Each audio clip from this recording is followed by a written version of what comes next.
Former U.S. President Donald Trump made his first public speech after his federal indictment over the classified documents scandal. Trump condemned his historic indictment and called it ridiculous and baseless. Trump made his remarks at the Georgia Republican Convention. He said that the charges are an attack not just on him, but also on his supporters. He alleged that U.S. President Joe Biden orchestrated the criminal charges in order to undermine his main political rival's presidential campaign. Listen in. We want him before the grand jury. The ridiculous and baseless indictment of me by the Biden administration's weaponized Department of Injustice will go down as among the most horrific abuses of power in the history of our country. Many people have said that. Democrats have even said it. They've launched one hoax and witch hunt after another to try and stop our movement and thwart the will of the American people. Every time not even believable. Witch hunt, scam, hoax. It's called election interference, and they're doing the best they can with it.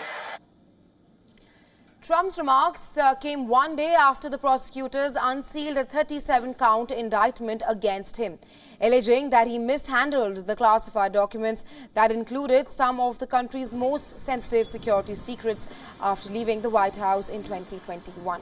The prosecutors allege that the former president held on to the materials, including documents about the U.S. nuclear program and also the domestic vulnerabilities to potential attack that he knew he should not have retained.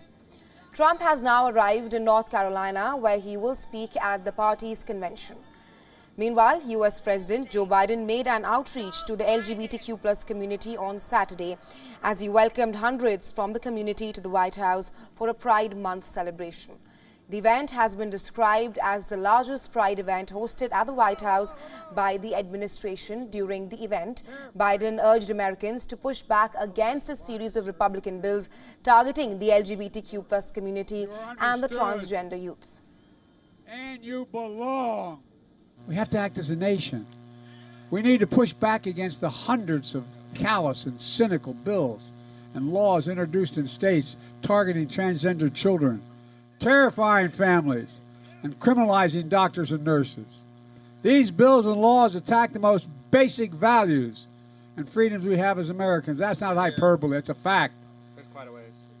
The right to be yourself, the right to make your own health decisions, the right to raise your own children,